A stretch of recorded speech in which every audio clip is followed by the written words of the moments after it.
After the Utah Jazz had another disappointing postseason run of the 2022 NBA playoffs, losing to the Dallas Mavericks in the first round, the Utah Jazz and Danny Ainge decided to move in a completely different direction. They got rid of their second most winningest head coach in its history in Quinn Snyder. They traded away three-time Defensive Player of the Year in Rudy Gobert to the Minnesota Timberwolves, and they also traded away one of the best young transcendent superstars in the game in Donovan Mitchell to the Cleveland Cavaliers. And Donovan Mitchell, I'm here to say right here, right now, should be and is the leading candidate for the MVP race, and I don't think it's close. Now, I would like to preface my comments by saying two things first and foremost. I mean, no disrespect to Ja Morant, Giannis Antetokounmpo, and Luka Doncic. These guys are playing phenomenal. These guys are absolutely playing at an MVP level, but I believe that Donovan Mitchell and what he's doing for the Cleveland Cavaliers is on another level. And also, as a Jazz fan myself, I've got nothing but love and the utmost respect for a guy like Donovan Mitchell. I've met him before. Yes, I'm a little bit biased, but when I say that I have seen every single Donovan Mitchell game and dribble of his career, especially in Utah, the things that I'm watching him do in Cleveland, he has never done before. He's playing at an exceptional MVP level. He has never played this good in his entire career. Now, I'm going to break this video down specifically into three parts. First of all, I'm going to talk about Donovan Mitchell and what he's done individually in his time in Cleveland in the 8 games that he's played. Then I'll talk about Cleveland, where he's helped Cleveland and their team ranks overall. And then at the very end of the video, I'll kind of talk about how this was such an even trade for both teams, and the Jazz and both the Cavaliers got exactly what they wanted out of this trade. So getting into the first topic of this video, let me talk about Donovan Mitchell and individually what he's done for Cleveland so far this season. And Donovan Mitchell has led the Cleveland Cavaliers to an 8-1 record. Donovan has appeared in 8 games, and Donovan so far this season is averaging 31.4 points per game, which is 4th in the NBA, which is a new career high for him. 4.5 rebounds, career high. 6.5 assists per game, which is 16th in the NBA, which is a career high. 49% from the field and 40% from deep, both are career highs. 1.5 steals per game, which would tie a career high. 26.5 player efficiency rating, which is 10th in the NBA, new career high. And 103.3 defensive rating, which is 8th among all active NBA players right now. Donovan Mitchell is playing at an exceptional level individually. I have never seen Donovan Mitchell put this much intensity and effort into the defensive side of the ball, and it clearly shows what he's doing. He's taking over games. He's had 6 30-point plus games this season. His worst game by far of the Cavs season so far was that victory over the Orlando Magic. I believe he only had 14 points in that game. He had a 12 assist, new career high game versus the New York Knicks, and he also had that 41-point game alongside Karis LeVert versus the Boston Celtics at the TD Garden, or whatever it's called now. He did it versus the Celtics, and Donovan Mitchell is just playing exceptional. You see him in the next game setting a new career high for assists. He makes like 5 threes in the first quarter. This guy's just absolutely on fire. I believe he finished the game 8 of 13 from 3. You see what he's done consistently, time in and time out. It just shows the level of work, the leadership ability, and also just how great of a player and transcendent of a player that a guy like Donovan Mitchell is. And this really just speaks volumes to what Donovan Mitchell has been able to do in his short time in Cleveland so far, and the heights that he's going to take Cleveland to,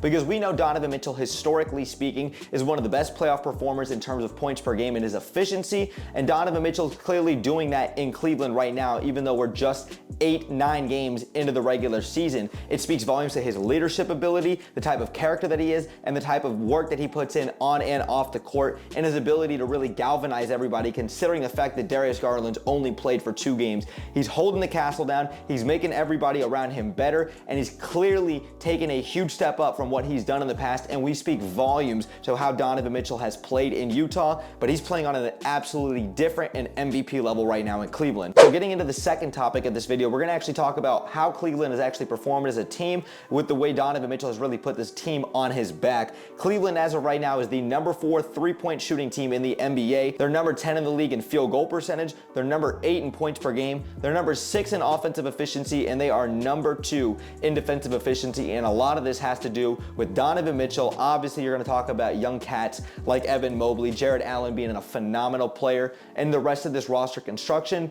But really, Donovan Mitchell has put this team on his back. Darius Garland's only appeared in 2 games, as I've said. And what JP Bickerstaff has done for this Cleveland team is clearly had them find an identity, and getting this trade in order to get Donovan Mitchell really put them up on another level where they were able to keep their core of players that was able to get them to the play-in last season with guys like Darius Garland, Jarrett Allen, and Evan Mobley. And just think about the fact that they have some nice, solid depth pieces in Cleveland. Obviously, you're going to talk about guys like Caris LeVert, who had that 41 piece, and then the next game, of course, he's not going to show up. He's nowhere to be found. But Caris LeVert's a great bucket and a great team role player. Raul Neto's a great, hustle guy. Ricky Rubio, when he comes back off of his ACL injury. Kevin Love has played at an exceptional level so far throughout the beginning parts of this season. You're going to talk about guys like Okoro and a handful of others. The Cleveland Cavaliers are doing some great things, and a lot of this has to be credited to what Donovan Mitchell has done, especially in the absence of Darius Garland. And the last thing I want to talk about with this video is specifically how the Utah Jazz and Cleveland Cavaliers got exactly what they wanted